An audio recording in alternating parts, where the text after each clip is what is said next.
Hola amigos, reciban un cordial saludo. Mira, hoy me encuentro aquí muy complacido, muy contento, aquí con unos amigos aquí del territorio. Es una de las personas que yo más admiro y respeto en el tema de abejas. Es Neider Rubiano. Entonces, le voy a pedir el favor de que Neider, cuéntenos. Bueno, ingeniero, primero gracias por estar aquí. Es un honor tener la visita de alguien con tanta sensibilidad y tanta vocación hacia lo ambiental como usted. Mi nombre es Neider Rubiano, tengo ya 38 años, soy de aquí del municipio, tengo una familia también muy sensible con todos los temas de sostenibilidad, de ambiental, por eso hace 12 años empecé a trabajar con el tema apícola. Y hoy en día tenemos una empresa familiar pequeñita y que se llama Rubí, es artesanal, es lo que iba a decir, donde fabricamos con los productos de la colmena unas líneas cosméticas, de licores, nutricionales y todo en base hacia la búsqueda de, como nuestro eslogan lo dice, polinizar conciencias, en esas áreas de ayudar a hacer negocios de sostenibilidad, que tengan sustentabilidad y pues que seamos de alguna forma algún referente para mostrar que en el campo sí se pueden hacer negocios de forma responsable. Y hay bueno, yo creo que todo es un emprendimiento espectacular. Bueno, se puso de moda la palabra emprendimiento, pero es un ejemplo, es un referente aquí en la región, casi que en todo este norte del Tolima, ya las personas tienen que ver con el tema de Rubí, de los productos que se manejan, está muy bien posicionado, eso me parece excelente. ¿Cómo llegó Neider y Adriana que está allá detrás de cámara apoyándonos apoyándonos con la producción, pero bueno, ya en un momento la tendremos aquí. ¿Cómo llegaron ustedes a este tema de las abejas? O sea, pero la pregunta va en dos partes. ¿Cómo llegaron? Y el tema de la capacitación, o sea, ¿cómo llega uno a ser apicultor? ¿Hay algún tipo de formación de manera formal? Lo digo porque es que uno, muchas veces el sistema académico lo encuadra en un conocimiento que es y le dan un título y dicen, bueno, si usted estudia estas materias, es un ingeniero agrónomo, porque ha estudiado y ha cumplido con lo que el sistema académico le ha pedido. Lo mismo con los médicos, veterinarios, y bueno, cantidad de formas. Pero un apicultor, ¿cómo se forma? O sea, ¿o existe alguna cosa dentro del sistema que se llame, qué sé yo, ingeniería apícola o alguna cosa de esas? Claro, primero respondo a la primera parte de su pregunta, ¿cómo llegaron a la apicultura? Hay algo muy bonito, no es la primera vez que nos lo preguntan, pero siempre digo, los conocimientos no tienen un dueño. Los conocimientos son universales, están ahí. De hecho, los grandes descubrimientos son eso, descubrimientos, porque las cosas siempre han estado ahí. La apicultura, sobre todo en un país subdesarrollado como el nuestro, siempre se ha dado de apicultor a apicultor. Hoy en día contamos con las tecnologías y eso ha permitido que los conocimientos se muestren, muchos enseñamos sobre apicultura libremente, entonces el que quiere, puede. La apicultura es una vocación primeramente, llegamos a ella porque nos gustan las artes del campo. Soy campesino, nací en una finca de caña y café y siempre con la sensibilidad por lo natural, por lo vivo. Y dentro de lo vivo hay un mundo maravilloso que siempre me llamó la atención, que fue el mundo de los insectos. Pero bueno, de eso que uno no tiene oportunidades, las oportunidades son muy limitadas, pero se pueden crear. Entonces, se llegó un día en el que estábamos cultivando una finca de aguacate ya hace 10, 12 años, y ahí nos dimos cuenta que teníamos muy buenos árboles, jóvenes, muy bien fertilizados, porque teníamos un plan de fertilización que algunos ingenieros nos habían ayudado a hacer, muy bien protegidos de plagas, pero a pesar de tener esos tres principios tan importantes, protección de plagas, fertilización, edad en el cultivo, no producían. Y no producían. Las floraciones se nos perdían. Entonces decíamos, ¿qué pasa? ¿Qué es lo que nos pasa? Hasta que un muy humilde, muy sencillo apicultor nos visitó y nos dijo, aquí lo que hace falta es abejas. Entonces yo, ¿cómo así que abejas? Yo ya había escuchado del tema, alguna vez por televisión había escuchado sobre la crianza de especies menores, había escuchado hablar sobre abejitas. Entonces ese día dijimos, pues le vamos a hacer. Si es un insumo biológico que necesita, hay que hacerlo. Y nos dimos cuenta que esas tres escalas tan importantes para una planta, que es su vitalidad, fertilización, control de plagas, podían estar muy bien, pero si no había polinización, más en una planta como el aguacate que requería es muy dependiente de la polinización por insectos, pues estábamos perdiendo el tiempo y plata, y eran siempre 2.500 árboles, entonces las pérdidas sumaban harto. Llegamos y colocamos las primeras colmenas y me picaron, sí, pero me picaron el bicho del amor por ellas, porque esos primeros aguijonazos me dejaron fascinado. Yo no quería salir por las tardes que tenía mi espacio del lado de las colmenas, me parecía algo increíble, un insecto que trabajaba desde que la luz amanecía hasta que el día anochecía con un afán entrañable por servir afuera, por ayudar al entorno, era fascinante.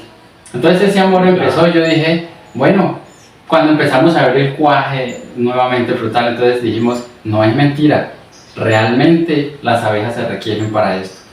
Pero al terminar la floración, eran 4 colmenas, al terminar la floración, cuando voy a mirar los cajones, pues qué sorpresa, qué maravilla, los destapé, oro líquido, porque cuando uno destapa una colmena, lo que uno ve es mágico, eso alumbra. Uy, ¿qué es esto tan hermoso que estos insectos hicieron? Entonces recogimos esas, nunca me olvidé, 70 kilitos de miel nos dieron, comimos miel, vendí, regalé, llevé para la casa, para donde mis abuelitos, y dije, a ver, me sirvieron para la finca y me están dando un producto secundario, que es la miel. Voy a invertir en apicultura y voy a invertir en capacitación. Así fue la de entrada hacia las abejas. Claro, empezamos con muchos errores. Yo empecé a colocarlas en un lado, en otro, y no en todos los lados se nos daba, que eso ya lo tocamos ahorita más adelante para no salirme del contexto de la pregunta. Ahora, la segunda pregunta sobre cómo adquirir los conocimientos, y yo le contaba al ingeniero que la apicultura en Colombia ha sido muy de boca a oído, pero prodigiosamente esa forma de enseñar es la esencia del conocimiento, y desde el inicio de los tiempos los grandes conocimientos de la humanidad se transmitieron así. No ha habido y no hubo la necesidad por más de miles de años de que se certificara que alguien sabía algo, pero quien quiere saber algo tiene que indagarlo, y tiene que gastar tiempo y tiene que gastar plata. Inclusive para aprender a producir polen fuimos donde un sacerdote católico productor de polen en Boyacá, en Somondoco, Boyacá, una experiencia maravillosa donde por primera vez fui y vi cómo se extraía polen de unas colmenas, y él me enseñó sobre eso. Entonces fue una experiencia bonita sobre el polen. Lo mismo tuve que hacer sobre el propóleo, lo mismo tuve que hacer sobre jalea real, y bueno, siempre ha habido que hacer grandes inversiones. Porque a uno le parece que abejas, listo, miel de abejas, pero ya vemos que cada subproducto es un mundo aparte. Completamente. Las abejas tienen 6 productos directos, entonces cada uno es un mundo aparte. Uno se puede convertir en un productor de miel y ganarse la vida como productor de miel. Alguien podría solamente dedicarse al polen. Tenemos compañeros, sobre todo de las planicies cundiboyacense, que es donde más abunda la producción de polen, que están dedicados 100%. El sacerdote que me enseñó tuvo, porque en ese momento ya no tenía, pero me contaba que él había tenido 400 colmenas solo recolectando polen, exportó polen, pero él por temas religiosos no quiso seguir ahí, porque al último me hubiera salido yo de mi sacerdocio, por dedicarme solo al negocio, entonces no quiso. Pero si hay personas que se dedican solo a la cría de reinas o a la producción de aves real, y es maravilloso porque cada una tiene infinitas opciones y grandes oportunidades. Ahora, cada uno de esos productos, 6, y se los voy a nombrar, que son la miel, la cera de las abejas, el polen de las abejas, el propóleo, la jalea real y la cría de abejas, que pueden ser núcleos, reinas, esos son el 6.º producto. Y hay algunos subproductos, como el arrendar las colmenas para polinización, que en Estados Unidos el negocio no es ni siquiera recolectar miel, la miel no les interesa es alquilarlas para polinización, porque hay zonas donde no hay abejas nativas ya, entonces llegan con abejas criadas y se poliniza, ese es otro producto. Y aparte de esos 6 productos, se pueden hacer infinidad de transformaciones para aprovecharlos para el uso humano en cuanto a cosmética, alimentación y muchas otras cosas. Sí, ¿no? Y le escuché que algo muy bonito, que es de apicultor a apicultor. Se ha venido dando en otros países, aquí en Colombia, también una estrategia para formar personas en el tema de la agricultura, que es la estrategia de campesino a campesino, que algunas entidades la han adoptado para hacer este trabajo. Por eso me llama mucho la atención ese tema de apicultor a apicultor, porque así es como se genera el conocimiento, que uno aprende del otro y cada uno va aportando más a formar ese conocimiento. Y además yo estudié en una facultad de ingeniería agronómica y nunca, o sea, de pronto muy tangencialmente, muy al pasar, se hablaba sobre la polinización, pero nunca de polinizadores, no había una clase de polinizadores, porque seguramente nos parece que los polinizadores están ahí, o sea, que no va a haber problema con el tema de polinización o polinizadores. Y digamos, y ahorita yo le pregunto, ya esa relación, porque nosotros los agricultores, usted es agricultor también, le escucho que empezó en el tema de las abejas, siendo agricultor, siendo productor de aguacate, para un tema de polinización. Entonces son dos actividades que son conexas, que están muy relacionadas. ¿Cómo ha visto usted en este tiempo que ha trabajado esa asociación, ese trabajo conjunto que debería de ser así entre el agricultor y el apicultor? O sea, ¿cómo se ha podido, no se ha podido, ha habido problemas? ¿Cómo la ve usted ahí en medio? Pues voy a contarles mi experiencia para contestar a esa pregunta. La verdad es que hay una barrera gigante que nos divide. Tristemente, el más beneficiado del trabajo de las abejas es el agricultor. ¿Y por qué me refiero a tristemente? Porque el agricultor, por muchos factores, el primero con el que iniciamos y al que tuvimos que enfrentarnos, que era el desconocimiento de la polinización, que usted mismo lo dijo, ni siquiera en las facultades universitarias se enseñaba sobre polinización. Creo que todavía no enseña. No, todavía no se enseña, se ve como un renglón muy mínimo. Sí. Pero le digo algo, nosotros no somos dueños ni de una pequeña parte del conocimiento universal. Hemos podido hacer desarrollos como sociedad, como humanidad hemos podido tener algunos desarrollos, pero el conocimiento es infinito y el legado de algunas personas ha sido importante.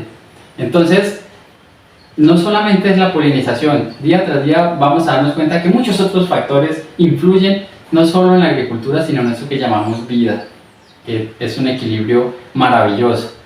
Las personas o los países como los nuestros sufrimos de una gran pobreza y esa es la principal razón, pero no me refiero a pobreza económica. Desgraciadamente es pobreza de conocimiento, ¿sí? Los países desarrollados no nos llevan a nosotros en diferencia, sino capacitación, conocimientos, porque si nos vamos a riquezas, el nuestro puede ser más rico que algunos países desarrollados que viven en el desierto, ¿sí? Pero pues de acuerdo a la mentalidad de cada persona, como mire la riqueza, eso también va hacia eso. Entonces aquí, ¿qué pasa? Los agricultores en un inicio inclusive veían a las abejas llegando a los árboles y cultivos o monocultivos que pues aquí no estábamos muy enseñados, por ejemplo el aguacate, que es el tema que hoy más estamos tratando, inclusive lo fumigaban, diciendo las abejas me van a dañar el cultivo. Y hoy todavía ocurre en cultivos como la maracuyá, por ejemplo, las ven como enemigas. Entonces, eso es desconocimiento.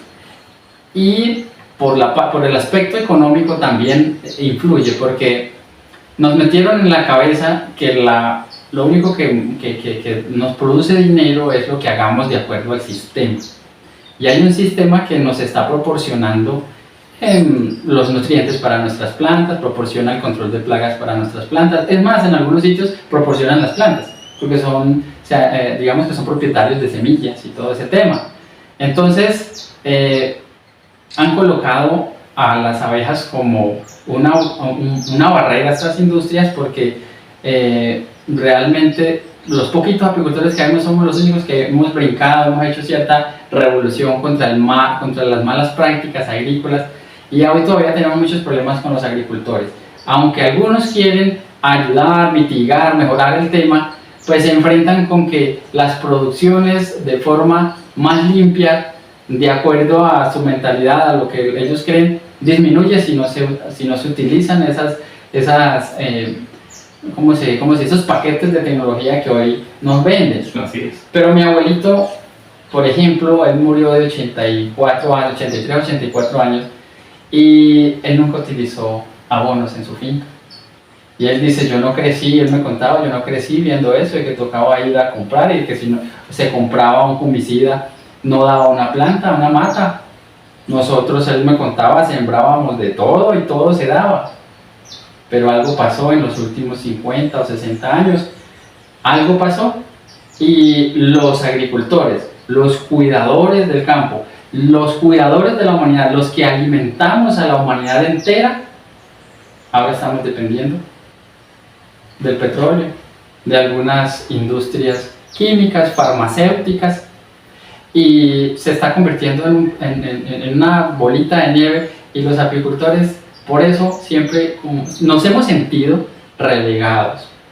Se crean proyectos de ley que supuestamente para la apicultura, pero no regulan, digamos, realmente esos sistemas mal manejados en el campo. No sé, es que, digamos, detrás de ciertas actividades, digamos, detrás de la agricultura hay una industria enorme de, lo que todos conocemos, de la medicina, que eso sostiene sostiene el sistema con un poco de cosas que vienen detrás, de ayudas y también la academia y todo este tema. ¿Será que no conozco hasta dónde haya este tipo de industria grandísima empujando detrás de los apicultores para meterlos dentro de una burbuja, dentro de un sistema? Yo veo que la apicultura, una de las cosas que más me gustan, lo veo así, es que está en cierta forma fuera de esos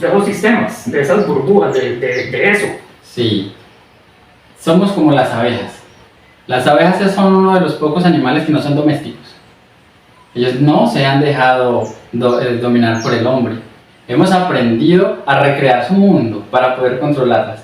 Entonces las metemos dentro de una cajita, les organizamos sus panales, para ver como que hemos podido desarrollar esas técnicas para poderlas explotar.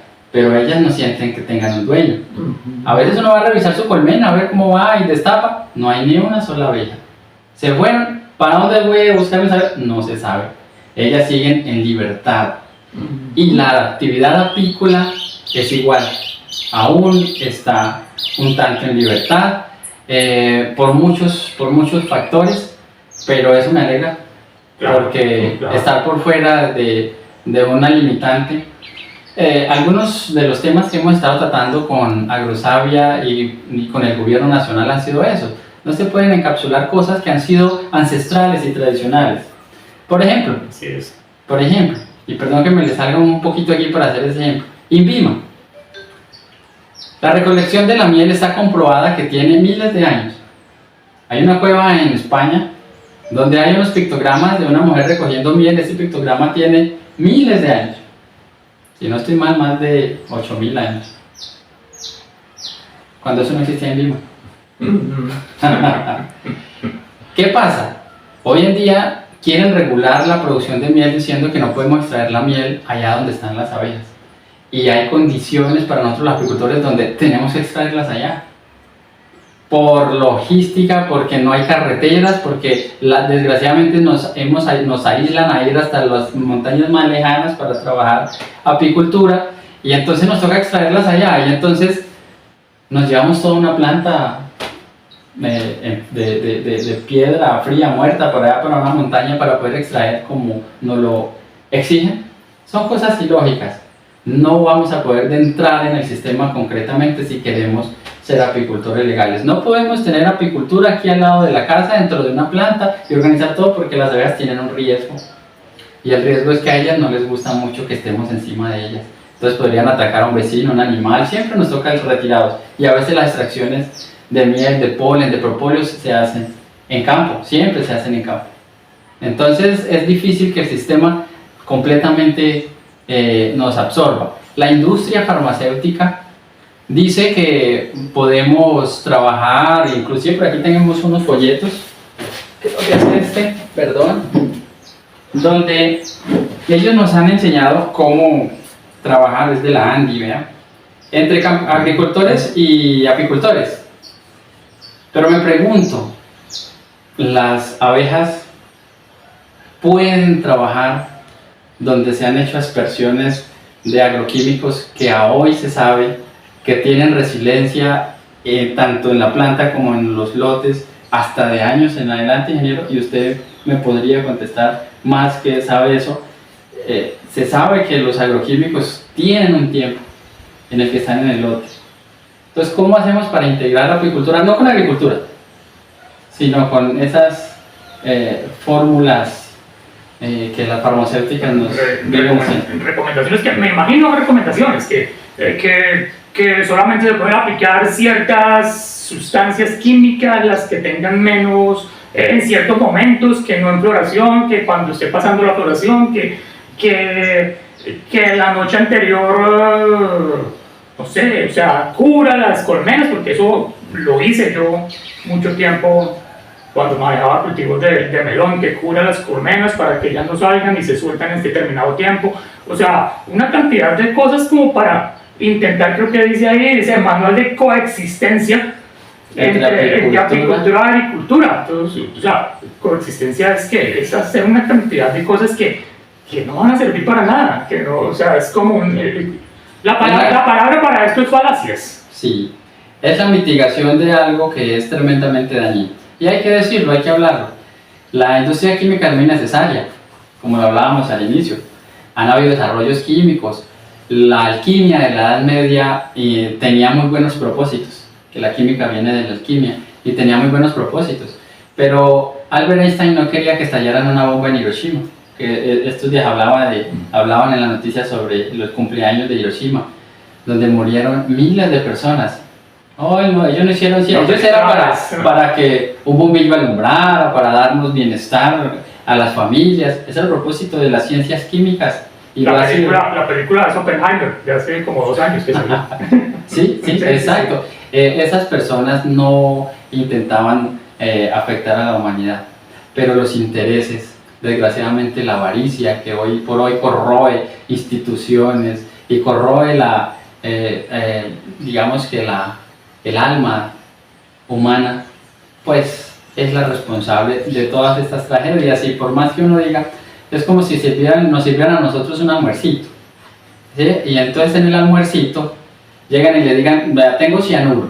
Si yo le doy una dosis grande de cianuro, lo mato en el acto. Por dicho, usted no hay para tomar en la sobremesa. Pero para no matarlo en el acto, ¿cómo es que dice aquí? Va a coexistir con el cianuro y le vamos a aplicar una miligésima parte. Ah, es para que el almuerzo quede pasteurizado y limpio y no haya microorganismos. Lo que pasa es que hay un químico, bueno, de la Edad Media, llamado Paracelso. Entonces él dijo, Al médico.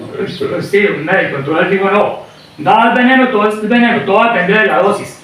Y hoy, año Todo es 2000, veneno. todo depende de la dosis. Y hoy, no, seguramente usted ha escuchado, ha visto citar la frase de Paracelso de la Edad Media, hoy en el año 2025, para justificar el uso de ciertas cosas y decir, no, es que si usted le aplica poquito, depende de la dosis, lo digo Paracelso, pero hombre, hay que mirar el contexto en el cual estaba Paracelso, o sea, eso no aplica ya. Ya no aplica. No. Entonces, es imposible que las abejas no tengan efectos negativos en su entorno agrícola. Hoy está comprobado que se desarrollan más y están buscando las ciudades. Los bomberos en ciudades, si me lo pueden desmentir, si hay algún bombero que esté ahí ya detrás escuchándonos, tienen que hacer rescates a diarios de abejas que se meten en casas, que se meten en vida urbana. Y eso nos ha llevado a la pregunta, ¿las abejas perciben más limpia la zona urbana que la zona agrícola? Pues sería un contrasentido, ¿no? Pero lo hay, y ya lo hemos podido comprobar. Y no se nos debe olvidar que las abejas son una de las más importantes, ¿cómo se dice? Ellas conocen y nos informan sobre la polución que hay en el entorno, sobre la contaminación que hay. Son las primeras víctimas de cualquier cosa nefasta, negativa que esté en el entorno. Y me pregunto, si uno llega a una colmena, hay una colmena de abejas de más de 50.000, 60.000 abejas muertas en menos de una tarde, ¿qué pasaría afuera? ¿Qué pasaría afuera? ¿Qué está pasando? Somos la primera especie y la única que envenena lo que nos comemos para comerlo. Sí, eso es normal, eso a uno le parece absurdo. Sí. Eso es absurdo, pero es normal, o sea, se ha normalizado, pues, echarle veneno a la comida. Sí, se ha normalizado, inclusive se piensa que es necesario para poder producir alimentos. La industria mentirosa y farsa ha dicho, algunos de sus exponentes, que se requiere de los paquetes tecnológicos para alimentar a la humanidad completa. Es mentira. Una hectárea de tierra, sí, podría producir una hectárea de maíz, pero las personas no solamente comemos maíz. Esa hectárea de tierra podría darle la comida completa a una familia, y cuando me refiero a comida completa es no solo maíz, no solamente cereal, podría darnos, qué sé yo, desde carne, desde proteína, mejor dicho, variedad, frijol, plátano, yuca, la diversidad suficiente para que una familia se sostenga. Bill Mollison, uno de los padres de las agriculturas limpias, hacía agricultura y cultivaba la comida para él en el balcón de un apartamento. ¿Sí? Entonces, eso de que volvamos la tierra a una sola cosa, ese es el negocio de los que nos van a vender el maíz, el glifosato y el insecticida. Y claro, el monocultivo. El monocultivo. Entonces, volviendo al tema del aguacate, yo cuando empezaba con el tema del aguacate, uno como agricultor tiende mucho a buscar soluciones, a buscar acciones que uno pueda hacer para mejorar producción. Usted lo decía al principio, no, ¿qué hago? Que es que no me está funcionando el cultivo, no carga, muy bonito y todo, pero no carga. Uno tiende a eso, a buscar el qué le he hecho, qué producto, bueno, y una de esas cosas es que uno busca, bueno, y si meto colmenas en el cultivo, o qué tipo de abejas, cómo se maneja. Yo lo hacía cuando manejaba cultivos de melón en la costa, que las colmenas son un insumo más, o sea, hay que poner las colmenas sí o sí en tal temporada, en tal etapa, cuando ya está empezando la floración femenina, entonces se pone y luego se retiran. Bueno, eso es todo un protocolo. En cuanto al aguacate, ese tema de, si se le podría llamar polinización asistida, aunque creo que polinización asistida es otro contexto, pero ese tema de manejar de esa forma lo ha hecho? O sea, bueno, lo de las colmenas al fin no lo hicimos. Al fin, pues, al cambiar el sistema de cultivo, pues digo, no, ya, yo, en mi concepto, lo que hay es polinizadores trabajando de cierta forma. Pero para un agricultor que quiera de alguna forma mejorar ese asunto de meter colmenas, de asistirlo con colmenas, ¿usted cómo lo ve? ¿Lo ha hecho? ¿Ha notado? ¿O tiene algunos agricultores que trabajan este tema con el aguacate? Lo hemos hecho. En este momento no, paramos, pero sí lo hemos hecho. Nuestra empresa alquilaba colmenas para hacer polinización inducida. La polinización inducida, o sea, inducida. Yo diría asistida, es diferente. Es diferente, claro. Okay. La inducida es cuando uno ayuda a que las abejas generen la necesidad de ir a la flor que nosotros queremos. Se induce la polinización de esa planta. Entonces, lo hicimos aquí, experimentamos el tema y fue un mal mensaje. Y es el más triste de los mensajes que nosotros como apicultores podemos darle a un agricultor. Yo le arriendo las colmenas para que le cuaje su cosecha.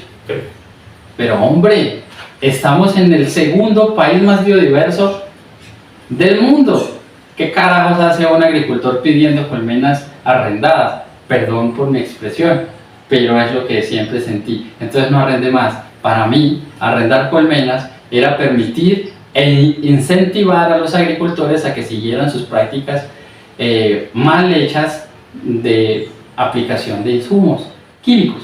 Sobre todo que, a pesar de que se ha hablado que lo más nefasto de la creación humana en este momento son los neonicotinoides y el glifosato, ellos apenas quitaron las colmenas de ahí, seguían haciéndolo y podían fumigar con todo lo que quisieran.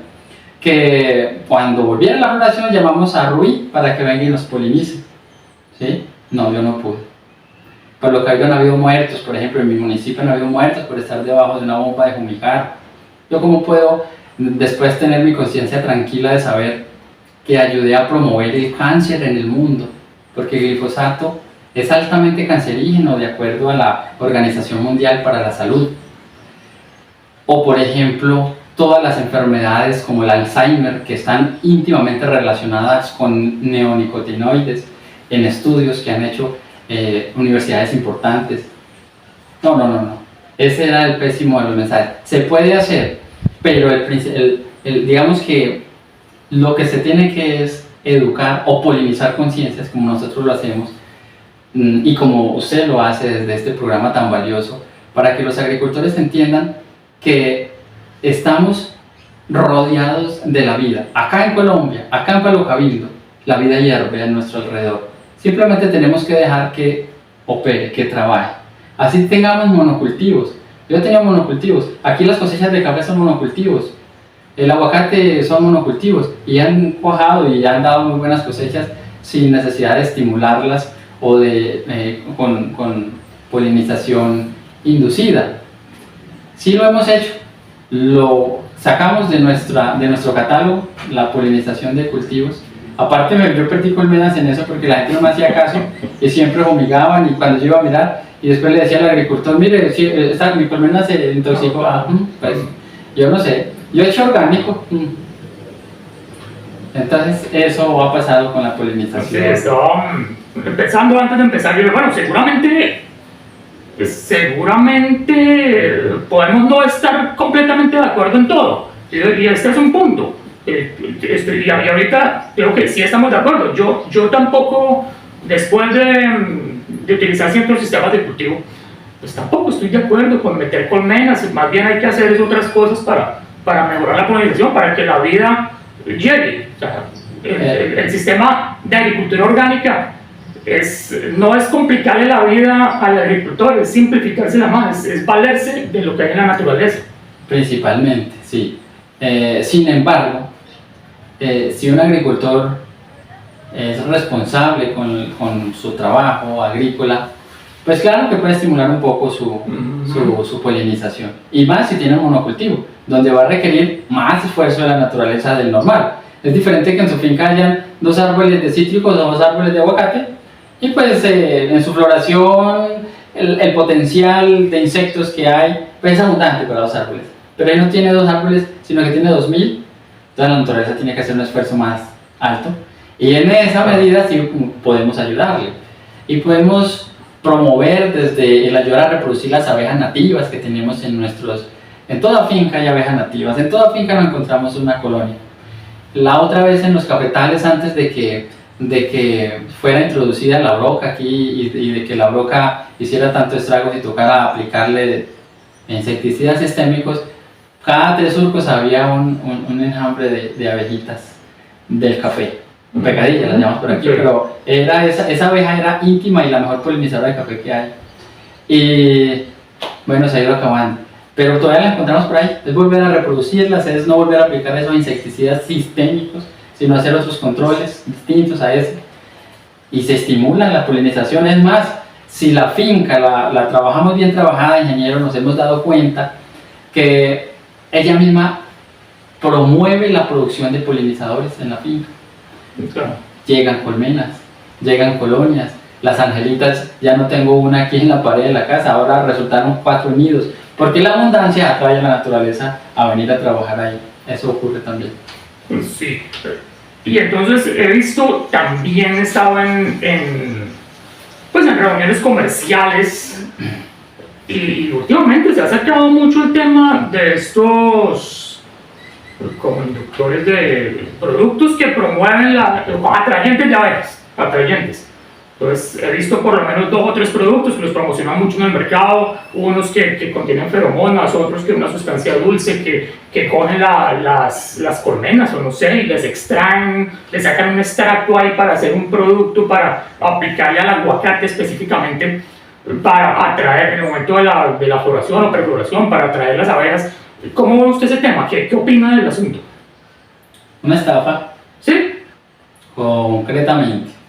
Yo vi ingenieros que con muy buena, digamos, intención, sin el ánimo de que se perdiera dinerito, se recomendaba, por ejemplo, que a las canecas de los agroquímicos le echaran miel de pulga.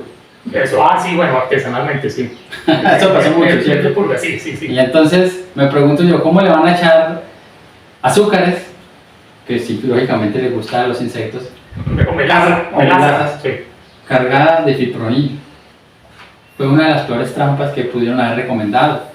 Bueno, hubo otras personas que lo analizaron desde el tema y me dijeron, no, se fumigan las melazas solitas, adelante.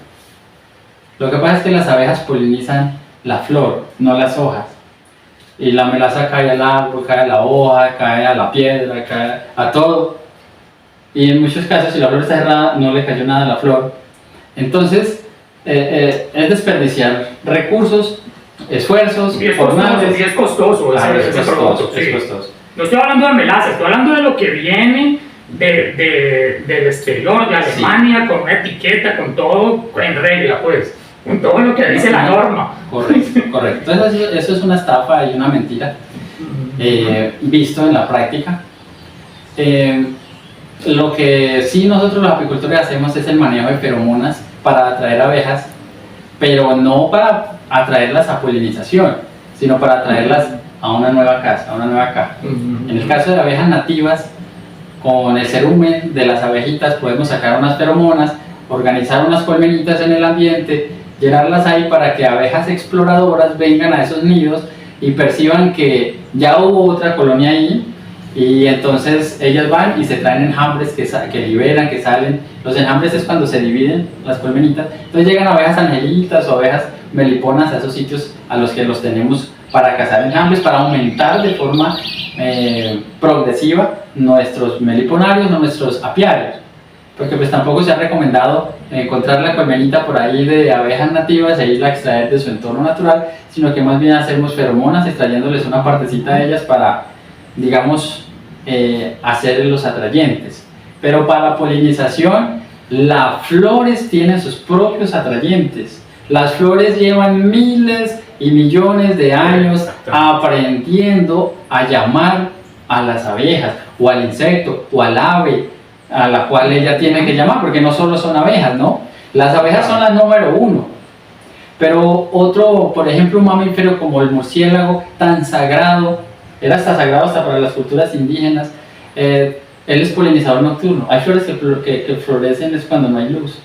Sí, ¿Sí? las- Entonces, estos múltiples polinizadores se desarrollaron porque la flor los enseñó, los educó a que vinieran a ella. ¿Cuál otro atrayente necesitamos? Son millones de años. ¿Para qué vamos a decir lo que hace millones de años está haciendo la naturaleza no sirve? Lo que sirve es este producto. Es un negocio. Y pues es un negocio que creo da muy poco rendimiento en cuanto a la vida real. Sí se puede, cuando nosotros hemos inducido a que las abejas busquen la flor, lo que hacemos es algunos jarabes en donde sacamos esas feromonas de las flores y se calientan esos jarabes un poquito a temperaturas de 40, 45 grados para que se impregnen con la florecita y se les da a las abejas estos jarabes para que ellas gusten de esas notas y salgan y busquen esas flores que hay en el ambiente. Cuando uno estimula la polinización se hace de esa forma. Oye, un tema muy interesante para otra charla. Ah, bueno, pero, bueno, ya sabemos que le iba a preguntar entonces, ¿qué acciones concretas puede llevar a cabo una persona para el cultivo de aguacate para mejorar la polinización? Sabemos de entrada que, bueno, lo más importante es lo que no se debe hacer, que ya lo tenemos, lo deberíamos de tener más que claro, pero así cosas positivas que uno diga, bueno, yo podría hacer esto para mejorar la polinización en determinados momentos, como cuáles son esas ideas así, o tips o apuntes prácticos que podría un agricultor aguacatero llevando un cultivo de alguna manera sostenible, ¿no? Sí. Para mejorar su polinización. Voy a dar dos consejos.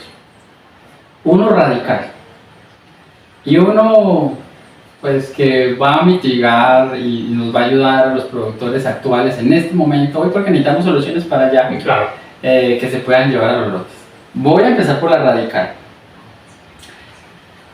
Por lo radical, lo que los agricultores y productores de aguacate tenemos que hacer es volver a las semillas nativas, originales. Si somos de tierra fría, hombre, el aguacate evolucionó por millones de años en las tierras cálidas. No le insistamos a un cultivo que está fuera de su entorno. Al estar fuera de su entorno, no está preparado para recibir el ataque que por parte del mismo entorno que hay en otros sitios. Lo llamo radical porque algún día vamos a entenderlo y vamos a tener que llegar allá. El estar trayendo especies y ahora algunas modificadas genéticamente, pues altera el orden natural del entorno y siempre va a estar atacado por plagas, enfermedades y muchas cosas. Es diferente cultivar aguacate en sus pisos térmicos y en los suelos de donde él es originario a otros territorios, ¿sí? Pero si ya tenemos aguacate, hombre, yo ya tengo mi cultivo, lo sembré esta semana, lo sembré hace 2 años, hace 10 años, pues lo que hay que hacer en primer lugar es decir, nunca más vuelvo a aplicar un insecticida sistémico. Sistémico. ¿Qué significa sistémico? Ingeniero, usted podría, yo creo que más fácil, porque usted es el ingeniero agrónomo, porque es que el sistémico es el principal enemigo que tenemos hoy en día. ¿Qué es el sistémico? Dice la etiqueta, o ¿cómo es que se llama? El vademecum de los químicos, sí, que es sistémico, el que la planta absorbe, lo incorpora dentro de su sistema y perdura mucho tiempo actuando en la planta, en las flores, bueno, en los órganos de la planta. Ese pues, es el concepto de la sistemicidad. Correcto. Un insecticida sistémico, hay algunos que duran meses en la planta. Si usted me desmiente, sí, porque yo no soy profesional en el tema, pero un insecticida sistémico dura un tiempo en la planta. Algunos días y algunos años, perdón, meses. Por ejemplo, el fipronil es de los que más duran en la planta. Es una tecnología muy avanzada y aquí en el municipio he visto personas fumigando el cilantro con fipronil. Pero está prohibido ya hace como 2 años. pero antes de que lo prohibieran. No, pero, no, digo, No. sí está prohibido, No, pero, eso es mentira. ¿cómo? Esa ¿cómo? es una de las luchas que logramos ganar como apicultores, Sí. que pudieran limitar el uso del fipronil y lo dejaron para algunos cuantos cultivos. Pero si usted va a la farmacia, usted le puede echar fipronil lo he visto, cómo le aplican fipronil a los niños para matar a los piojos. Porque con solo tocar el fipronil, cualquier parte de la piel, entra, mueven el sistema. A los perritos, el matapulgas, el fipronil. A las rieras, usted ahorita va y compra y encuentra el fipronil para aplicárselo a la carguita de las rieras, porque eso es No, fulminante. dice, pero ¿cómo lo consiguen? Ay, ¿cómo lo consiguen? Así como el meme. No sabemos. Exacto. Entonces, primer consejo para los agricultores que quieren de verdad mejorar un poco las cosas. No insecticidas sistémicos. Prohibido, si quieren. Es la voluntad de ellos, de ustedes que nos están viendo. Segundo consejo, ya un insecticida que tenga que pasar a hacer de síntesis química, pues si tienen a un buen asistente, como por ejemplo en el caso de usted ingeniero, que puede instruir fácilmente a una persona a hacer las cosas de la mejor forma, pero tienen que saltar a la química por un ataque excesivo, fuerte, qué sé yo, por ejemplo en el HAS se habla del monalonio, que es muy fuerte, y hay que hacer un trabajo químico que sea de contacto, es lo que recomendamos nosotros los apicultores, de contacto, y que se haga cuando no hay floración, y cuando el lote no tenga hierbita. Porque si está enhierbado, pues entonces vamos a matar todo ese mundo de insectos tan necesario que va a estar ahí entretenido y ni cuenta de qué es lo que pasó, ni por qué le pasó. Entonces, deshierbadito y sin que haya abierto la flor. Muy recomendable antes de que vaya a empezar a abrir la flor. Eso en el caso de que ustedes como ingenieros le digan a la persona, nos tocó porque se nos va a salir de control esta plaga, ya está muy abundante antes de iniciar. Pero yo sé que existen otros métodos, tanto de mitigación como de cambio del sistema.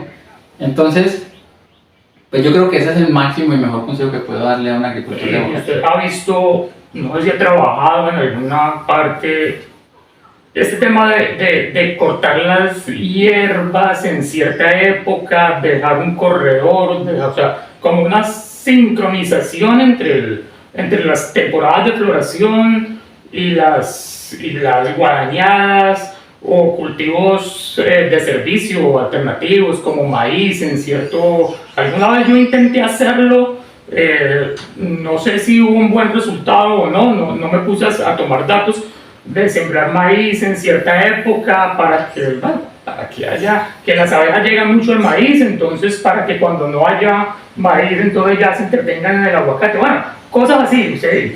Ese tema ¿cómo lo ve? Yo también hice el experimento, claro, como soy agricultor Sí. y algunos saben que tenemos una finquita pequeña arriba y he administrado por ahí algunas fincas, no me dio resultado. No me dio resultado hacer franjas para cuidar a los insectos que fueran para allí, no.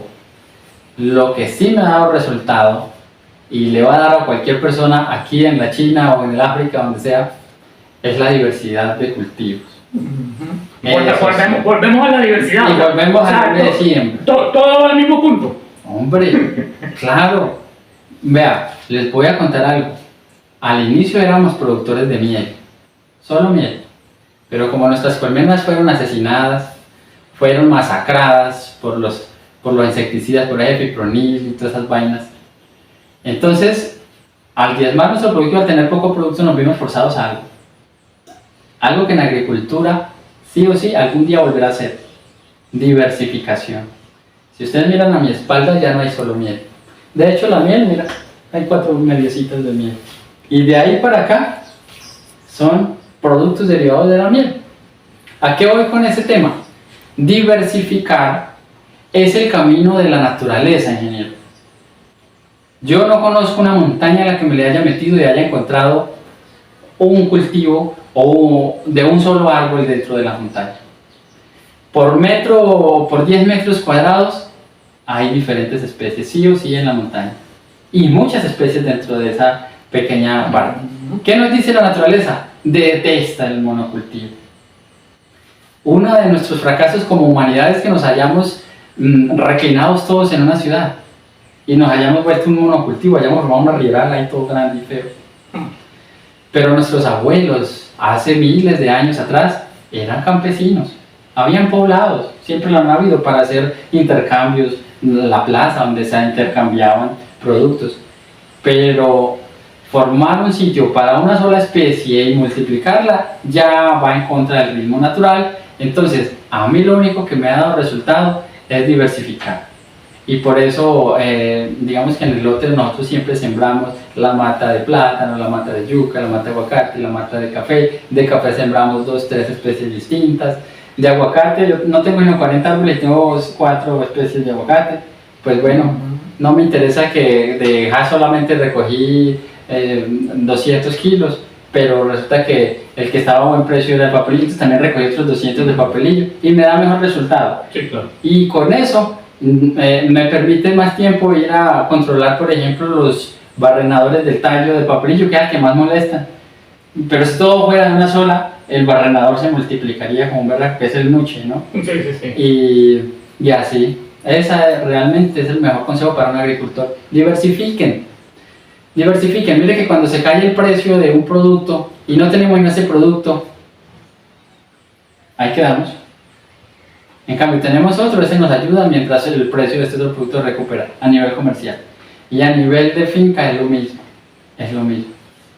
Y la finca, el terreno, nos va a ir diciendo cuál es la planta que más gusta ahí. Porque ellas son como nosotros, se adaptan. Claro. Yo por lo menos no soy tanto del desierto. Ay, a mí lo caliente y seco, yo prefiero la selva. Yo nací aquí entre el monte y la cordillera, me gusta mi cordillera. Hay gente de desierto, ¿cierto? Ojos árabes, Sí. pero si a mí me dejaran allá, yo creo que, no, imagínense uno salir y calor desde acá, no, moriría rápido. Así son las plantas, así son. Entonces la finca va diciendo cuál es, lo que usted me contaba, ingeniero. El ingeniero nos contaba ahora rato que las entidades hablan de reforestar y se la pasan reforestando y regalan disquiocobos para reforestar. Yo he ido a entidades a que nos regalen árboles y me regalan disquiocobos, nos regalaban cedros, principalmente florales. Hombre, usted lo dijo y fue más claro que el agua. Dejen el lote quieto. El lote se va a volver montaña. Y lo que van a hacer en el lote es lo que la naturaleza sabe que tiene que poner ahí. Claro. Aunque uno vea un monte, un rastrojo, cada hierba y cada planta fue milimétricamente colocada ahí porque así debe ser. Y ese orden, hombre, los humanos lo respetáramos, no habría molestias con las plagas, ni con nada de eso, como lo hicieron los incas. Como los incas vivieron con más de 1000 años y súper floreciente, y hoy en día nos deslumbra su cultura agrícola todavía. Pero era eso, respetuoso de los ciclos, del entorno, del sitio. ¿Sí? Era eso. Uno cuando habla de polinización, lo primero que uno piensa es en abejas, y abejas melíferas, que es la abeja, que no sé, la normalita, digo yo, la melífera. Sí. Pero volvemos al tema de diversidad. Esto no es solamente abejas, mejor dicho, no es solamente abejas. Correcto. Es una cantidad de especies. Es una cantidad. Yo el otro día cuando fui aquí al furo, cuando Bayer Syngenta, no me da miedo decirlo, vino aquí con algunos agrónomos. Hay un conferencista que le dice Syngenta. Bayer Syngenta, sí. Prácticamente. Cuando ellos vinieron, hubo un ingeniero con muy buenas intenciones de vender. Entonces él decía que el aguacate no necesitaba polinización y me lo dijo de frente. Pues necesitaba vender. Entonces, en ese momento, se me perdió el hilo de lo de Bayer. ¿Me has dicho que de lo de hierba, le dice, por no mencionar la palabra de la empresa, es una empresa que se llama hierba. Del Syngenta está muy simbólico. Sí. Pero ellos lo que quieren es dejar sin gente, de verdad. Sí. Y así. Bueno, otra pregunta, mientras me acuerdo lo que les iba a contar.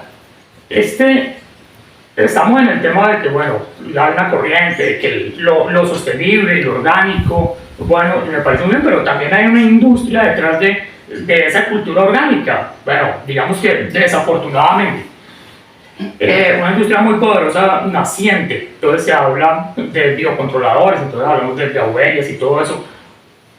¿De qué forma usted ha visto la compatibilidad o incompatibilidad de ciertos insectos como las abejas u otros polinizadores con este excesivo, digo yo, uso de estos controladores de controladores naturales? De hongos controladores? ¿Será que en algún momento afectan? ¿No va a llegar a afectar? Bueno, primero ya me acordé del hilo. Y era que en ese entonces yo me movía por entre los lotes y encontraba colibríes, encontraba pajaritos que aquí los llaman mieleros, muertos así por el suelo.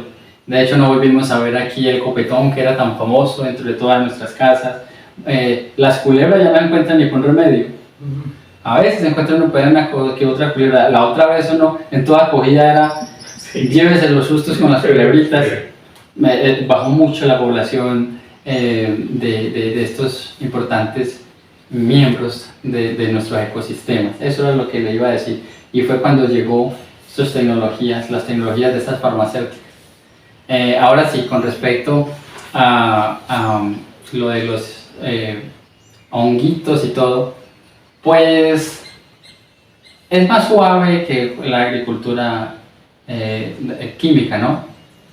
No puedo decir en el momento que haya visto afectaciones. De hecho, hay algunas técnicas apícolas en las que a las abejas se utilizan para regar hongos.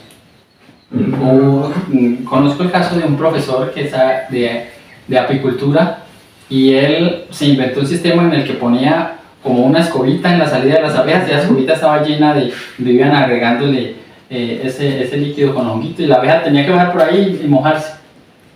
Me pareció una tecnología interesante, pero pues hay que estar al pendiente de si vemos algún efecto. Yo no he podido estar en un sitio donde se esté trabajando de esa forma o la finca esté haciendo esas prácticas para poder dar ese concepto. Es mucho más bajo en cuanto a daños, ¿no?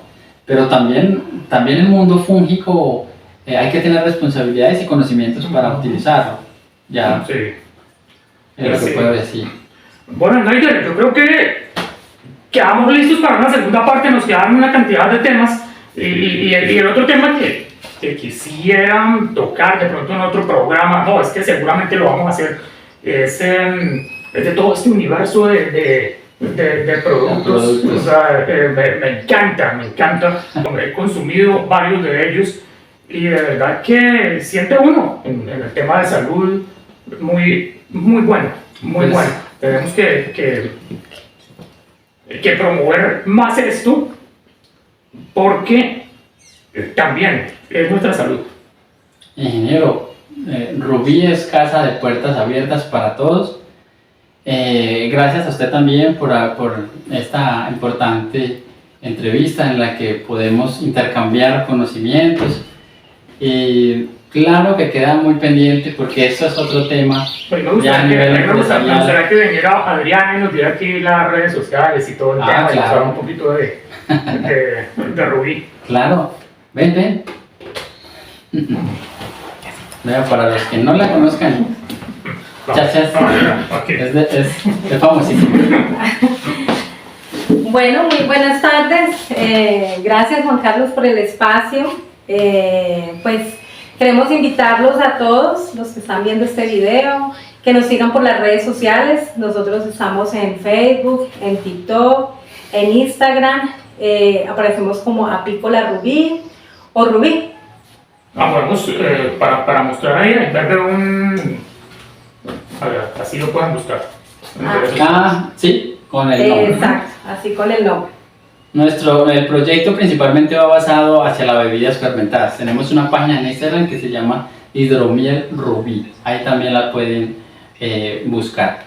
Y nuestro objetivo es brindarle a la población colombiana, ya también algunos internacionales han podido conocer nuestros productos, es brindarle productos libres de contaminantes químicos. Somos un negocio verde avalado por el Ministerio del Medio Ambiente y por Cortolima, Eso acredita la responsabilidad que tenemos tanto con ustedes como con nuestro trabajo, con las abejas y con nuestros entornos. Entonces es importante resaltar esa parte, ingeniero. Gracias por permitirnos hacerlo y bueno, ahí seguimos. Y pues también recalcarle que ustedes compartiendo este video también pueden hacer parte de la familia Rubí como polinizadores de conciencias. Pues bueno, Maider, muchas gracias. Por acá nos estamos viendo y bueno, encantado aquí con todo este tema. La gente que recuerde que estamos en Palo Cabildo, Tolima. Palo Cabildo, Tolima. Esto es un sitio aquí donde se reciben también visitantes, hay una experiencia que vivir aquí en este sitio. Muy bonito. Claro que sí. Bienvenidos todos. Amigos, muchas gracias por ver, muchas gracias por suscribirse al canal y por compartirlo. Y bueno, hasta la próxima.